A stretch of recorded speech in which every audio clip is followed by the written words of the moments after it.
All right, it looks like we're live. Welcome to Gamcast for Monday evening. The Atlanta trial lawyer that breaks down the news of the day through the lens of the law, the Constitution, and history. Breaking news out there. We're here tonight to talk about the Daniel Penny verdict. He's been found not guilty. Take a listen. Breaking news. The jury has reached a unanimous verdict in the case of Daniel Penny. He's been found not guilty. Now, to bring you up to speed, what happened, the jury had deliberated for several days on two counts. The lesser included count, which is what was decided today, and the original count, which was manslaughter, which is obviously a much more serious crime. And the second crime was criminally negligence, which carried up to 4 years. Well, as it turns out, the jury, after the judge dismissed on Friday the manslaughter case, which was highly unusual. Normally, once you go to the jury has to go up or down. They can't just dismiss things willy-nilly at the end. But again, in New York and these blue states, there's no longer the rule of law. It also makes no sense that if you can't agree on a charge that's higher, that we give you the lesser included charge, and you come back not guilty within a couple of hours. I have no idea why they did that. It doesn't really matter. Not everybody's happy, but I want to break down to you where the system failed. The jury got it right eventually, but the system failed. And I explained there's two big reasons why this never should have gone to trial, and several instances where they should have stepped in. But everyone's not happy. A lot of racists out here aren't happy.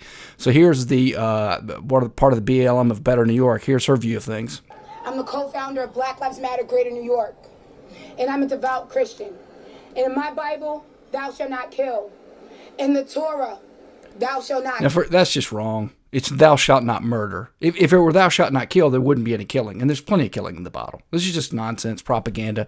She's mad because she's a racist. But let me explain why this case should have never gone to the jury. Probably never should have been charged. But forgetting that, there's two big reasons why it never should have gone to the jury, right? First and foremost, it never should have been charged for the same reason. But even if it was charged, the judge doesn't seem to understand in this case that he or she is not in the executive branch, but the judicial branch. So when the executive branch ignores the rule of law and brings a crappy case, the judge should have thrown it out certainly before now. But when it got to the point where you want to go to the jury, the judge should have said, listen, we had an expert testify on direct examination that he was still breathing, right?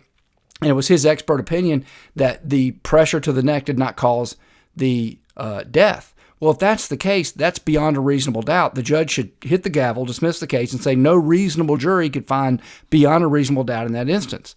Second problem you've got is that even assuming he did cause the death, which I'm not saying he did, I don't think he did, but even assuming he did, this is, I pulled up New York's, this is their self-defense statute. A person may, subject to the provisions of number 2, which aren't relevant, use physical force upon another person and to the extent he or she reasonably believes to be such necessary to defend himself, herself, or others. A third person.